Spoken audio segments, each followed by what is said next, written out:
Tervitus! Tahan sinuga jagada sellist asja, et täna juhtus midagi enneolematut. Ehk siis selles osas, et ärkasin 3:22 täna ülesse ja uni ei tahtnud peale tulla. Pigistasin silmad kinni, et peab ta ju ikkagi tulema. Ja järgmine number oli 3:33. Eks ole, müstiline.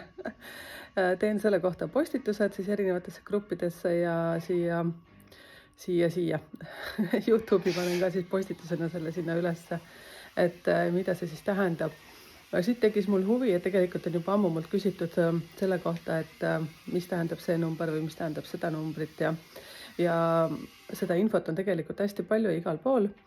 Ja panen siis omad numeroloogilised versioonid selle kohta, teen selle kohta ühe sellise pikema video.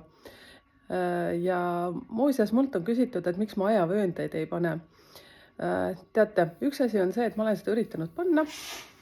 See ei ole õnnestunud väga hästi ja kes on näiteks taibukam, oskab seda teha, võib näiteks kommentaaridesse panna selle ajavööndi ülesse.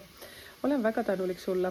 Ja siis see, mida ma soovin sinul natukene kaasa mõelda, et pane kommentaaridesse siia või YouTube'i või Instagrami ükskõik kuhu, kus sa siis ka mind praegu juhuslikult näed, et millised numbrite kombinatsioonid sulle huvi pakuvad. Et see annab mulle jälle inspiratsiooni natukene rohkem kuulata, uurida ja teile edasi anda seda informatsiooni. Tšauki-pauki, mina olen Merike ja tule vaata YouTube'is on muuseas hästi palju huvitavat materjali juba üleval ja on tulemas veel rohkem. Telli kanal ja pane pöiel ja kommenteeri. Tšau!